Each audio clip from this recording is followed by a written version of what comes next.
Sir నమస్కారం sir. నమస్తే. Sir Iran, Israel మధ్య కొన్ని రోజుల నుంచి కూడా వార్ నడుస్తుంది మనకు తెలిసిందే. అయితే ఇప్పుడు ఇజ్రాయెల్ ఏం చేసిందంటే ఇరాన్‌లో ఉన్న అణుబాంబులు ఎక్కడైతే ఉంటాయో వాటిపైన ఆ స్థావరాలపైన దాడులు చేసిందని, మొత్తం రేడియేషన్ ఇరాన్‌లో లీక్ అయిపోయిందని చెప్పేసి వార్తలొస్తున్నాయి సార్. అయితే దీని పట్ల అఫీషియల్‌గా వాళ్ళు అనౌన్స్‌మెంట్ చేయకపోయినా కూడా ఏదైతే విస్తృత స్థాయిలో సర్క్యులేట్ అవుతుంది. ఇరాన్‌లో పరిస్థితి ఏ విధంగా ఉంది? మరి ఇజ్రాయెల్ ఎన్ని అణు స్థావరాల మీద దాడి చేసింది? మరి ఇరాన్‌లో ఏ విధంగా ఇప్పుడు ప్రెజెంట్ కండిషన్ ఏ విధంగా ఉంది? ఎర్లీ మార్నింగ్ నుంచి ఒక న్యూస్ వైరల్ అవుతుంది. అదేంటంటే ఇరాన్‌లో ఈ న్యూక్లియర్ ఫెసిలిటీస్ మీద ఇజ్రాయెల్ దాడి చేసిందని. ఆ దాడిలో రేడియేషన్ అక్కడ ఉన్న న్యూక్లియర్ యురేనియం నిల్వలు అవన్నీ ఉన్నాయి కదా! వాటి మీద దాడి చేయడం వల్ల అక్కడి నుంచి రేడియేషన్ వ్యాపించి చుట్టుపక్కల ఉన్న ప్రజలు వందలాది మంది లేదా వేలాది మంది చనిపోయారని, దీన్ని ఇరాన్ దాచిపెడుతుందని చెప్తున్నారు. అసలు ఇందులో నిజం ఉండే అవకాశం ఉందా? అసలు ఇప్పటివరకు ఇరాన్ ఎన్ని సైట్ల మీద దాడి చేసింది? ఇంకా ఎన్ని సైట్ల మీద చేయాలి? అమెరికా అవసరం ఇజ్రాయెల్‌కి ఏముంది? అట్లాగే ఇంటర్నేషనల్ ఆటమిక్ ఎనర్జీ ఏజెన్సీ అంటే ఈ మొత్తం ప్రపంచంలో ఏ దేశంలో అయినా న్యూక్లియర్ ఫెసిలిటీస్ ఎలా ఉన్నాయి వీటినన్నిటిని పర్యవేక్షించే ఒక ఏజెన్సీ ఉంది.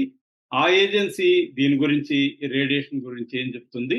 సో, ఈ విషయాలు మనం మాట్లాడుకుందాం. మామూలుగా ఆపరేషన్ రైజింగ్ లయన్ పేరుతో ఇజ్రాయెల్ ఈ నెల 13వ తేదీన ఇరాన్ మీద దాడులను మొదలుపెట్టింది. ఆ దాడిని ఇరాన్ ఊహించలేదు. ప్రిపేర్ అవ్వలేదు. ఎందుకంటే ఇరాన్ అమెరికాతో చర్చల్లో ఉంది. ఆల్రెడీ 5 దఫాలు చర్చలైనాయి. మళ్ళీ 15న చర్చ ఉంది. సో, 15న డిస్కషన్ ఉంది కాబట్టి 13థ్ అటాక్ చేస్తారని వాళ్ళు ఊహించలేదు. ఎందుకంటే చర్చలు ఫెయిల్ కాలేదు, కంటిన్యూ అవుతున్నాయి. అమెరికా చర్చిస్తానే ఉంది తమతో. ఈ లోపల ఇజ్రాయెల్ అటాక్ చేస్తుందని ఊహించలేదు. అందువల్ల మొదటి 12 గంటలు ఇజ్రాయెల్ ఇరాన్‌కి ఒక చరిత్రలో ఎప్పుడూ ఎరుగనంత నష్టం చేకూర్చగలిగింది. అంటే ముఖ్యంగా వాళ్ళ ఆహ్, మిలిటరీ కమాండర్స్‌ని, టాప్ కమాండర్స్ టోటల్‌గా ఒక 20 మంది వరకు, అంటే కన్వెన్షనల్ మిలిటరీ అండ్ ఐఆర్‌జీసీ ఉంటది. ఐఆర్‌జీసీ అంటే ఇస్లామిక్ రెవల్యూషనరీ గార్డ్ కోర్. ఈ 2 రకాల మిలిటరీకి సంబంధించిన టాప్ 20 కమాండర్స్‌ని చంపేసింది. తర్వాత ఇంటెలిజెన్స్ అధికారుల్ని ఒక 10 మందికి పైన చంపేసింది. అన్నిటికంటే కూడా న్యూక్లియర్ సైంటిస్టులు మెహదీ బెహ్రాన్‌బీ గాని, ఫరేయాన్ అబ్బాసీ గాని ఇలాంటి టాప్ న్యూక్లియర్ సైంటిస్టులను కూడా ఇజ్రాయెల్ చంపేసింది. ఈ నేపథ్యంలో ఇరాన్ మెల్లగా మేలుకొనింది. తమ తప్పులను తెలుసుకునింది. మొసాద్ తమ దేశంలో ఎవరెవరు మొసాద్ ఏజెంట్లు ఉన్నారో వాళ్ళందరినీ కూడా పట్టుకునింది. మన ఇండియన్స్ కూడా కొంతమంది మొసాద్ ఏజెంట్లుగా ఉంటే వాళ్ళని కూడా అరెస్ట్ చేశారు. సో, మరోవైపు ఇజ్రాయెల్ మీద కౌంటర్ అటాక్స్ కూడా ఇరాన్ మొదలుపెట్టింది. ఈ నేపథ్యంలో ఏందంటే ఇప్పుడు కొన్ని అసలు ఇజ్రాయెల్ ఎందుకు ఇరాన్ మీద దాడి చేస్తానని చెప్పిందంటే ఎగ్జిస్టెన్షియల్ థ్రెట్ ఉంది ఇరాన్ నుంచి. ఎందుకంటే ఇరాన్‌లో యురేనియం నిల్వలు ప్రమాదకరంగా వాటిని ప్యూరిటీ పెరుగుతూ ఉంది. మామూలుగా 60% ప్యూరిటీ ఉంటే సివిల్ న్యూక్లియర్ ఎనర్జీ కోసం వాడతారనమాట. 60 అంతవరకు అలో చేస్తుంది. అదేమి ఇల్లీగల్ కాదు. 60 వరకు ఉండొచ్చు. కానీ 90 వరకు వెళ్తుంది. నిల్వల్ని పెంచుకుంటుంది. కాబట్టి 2 వారాల్లో అది న్యూక్లియర్ బాంబ్ తయారు చేయగలిగిన కేపబిలిటీస్‌ని అది పెంచుకుంటుంది. దీన్ని మేము ధ్వంసం చేయకపోతే ఇరాన్ నుంచి మాకు ప్రమాదం ఉంది. అందుకని ఎగ్జిస్టెన్షియల్ థ్రెట్‌ని మేము ఎదుర్కోవడానికి సెల్ఫ్ డిఫెన్స్‌గా మేము అటాక్ చేశామని ఇజ్రాయెల్ చెప్పుకుంటుంది. దీన్నెవడు సపోర్ట్ చేయలేదు, అది వేరే విషయం. ప్రపంచంలో ఒక అమెరికా తప్ప మిగతా అన్ని దేశాలు కూడా ఖండిస్తున్నాయి. బట్ ఇజ్రాయెల్ అలా చెప్పుకొని దాడి చేసింది. సో, అందుకని దాని గోల్ ఏంటి? మొదటి గోలు ఇరాన్‌లో ఉండే న్యూక్లియర్ ఫెసిలిటీ మీద, యురేనియం నిల్వల మీద దాడి చేసి దాన్ని ధ్వంసం చేయడం. అట్లాగే దాన్ని ఉపయోగించుకునే బ్రెయిన్స్‌ని, సైంటిస్ట్‌లని చంపడం. సో, మొదటి ఒక గోల్ అయితే నెరవేరింది. మాక్సిమం సైంటిస్ట్‌ని చంపేస్తారు. అయితే ఇంకా ఇరాన్‌లో వీటిని వాడగలిగిన సైంటిస్టులు అయితే ఇంకా ఉన్నారని చెప్తున్నారు ఎక్స్‌పర్ట్స్. రెండవది ఇప్పుడు ఈ ఆటమిక్ ఎనర్జీ ఏరియాలో ఉన్న వాటి న్యూక్లియర్ సైట్ల మీద దాడులని చేసింది. మొదటగా నంతాజ్ అనే ఒక సైట్ మీద దాడి చేసింది, న్యూక్లియర్ సైట్ మీద. నంతాజ్ వచ్చి పైలట్ ఫ్యూయల్ ఎన్రిచ్మెంట్ ప్లాంట్ అంటారు దాన్ని. ఈ ప్లాంట్ లో ఉన్న అది గ్రౌండ్ లెవెల్లో ఉన్నవన్నిటిని ధ్వంసం చేసేసింది. అంటే మరి లోపల కంటే కూడా పైన ఉన్న గ్రౌండ్ లెవెల్ అన్ని కూడా ధ్వంసం చేసింది. దానివల్ల రేడియేషన్ అయితే లీక్ అయిందని చెప్తున్నారు. దాన్ని మేనేజ్ చేసాం, ఇమ్మీడియట్ గా ఎమర్జెన్సీ ప్రోటోకాల్స్ ఫాలో అయ్యి ఇరాన్ మేము మేనేజ్ చేసామని చెప్తున్నారు. సో దాని శాటిలైట్ ఇమేజెస్ ఇరాన్ అధికారులతో మాట్లాడి ఇంటర్నేషనల్ ఆటమిక్ ఎనర్జీ ఏజెన్సీ వాళ్ళు మేనేజ్ చేశారు అని ప్రకటించింది. ఇది నిజంగా తెలియదు. అంటే గ్రౌండ్ లెవెల్లో పోయి ఇన్స్పెక్ట్ చేస్తే గానీ తెలియదు. ఇది రేడియేషన్ వ్యాపించింది, చుట్టుపక్కల చాలా మంది చనిపోయినారని చెప్తున్నారు. ఎందుకంటే ఇరాన్లో డెమోక్రసీ లేదు, అక్కడ ఇస్లామిస్ట్ రాజ్యం ఉంది, నియంతృత్వం ఉంది ఒక రకంగా. అందువల్ల అక్కడ న్యూస్ బయటకు రావాలంటే వితౌట్ గవర్నమెంట్ పర్మిషన్ న్యూస్ బయటకు రాదు. సో అందుకని అది లీక్ అయిందని చెప్తున్నారు. రెండవది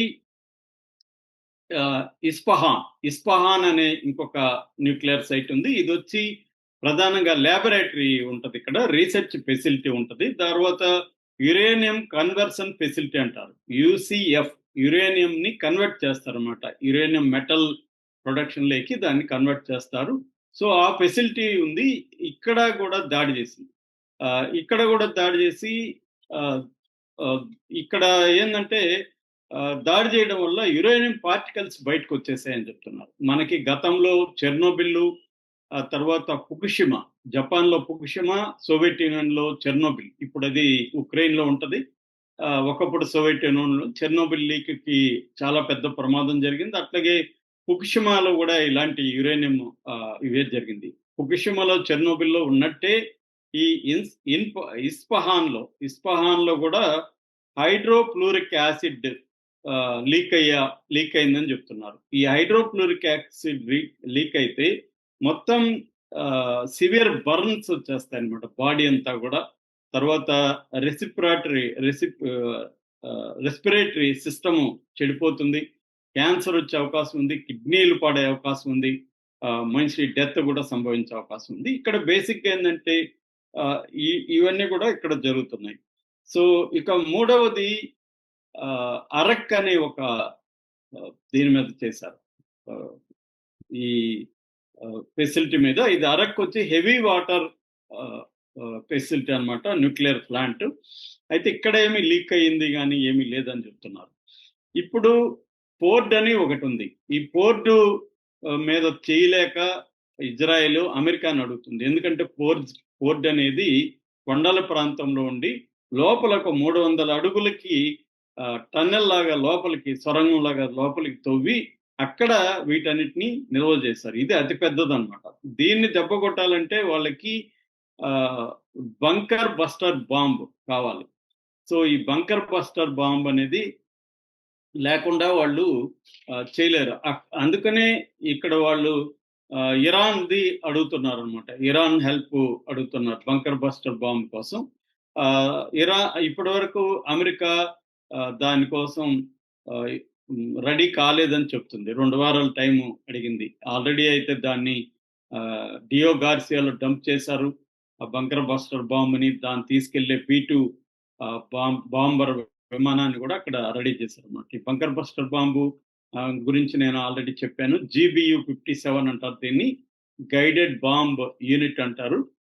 MOP అని కూడా అంటారు అనమాట.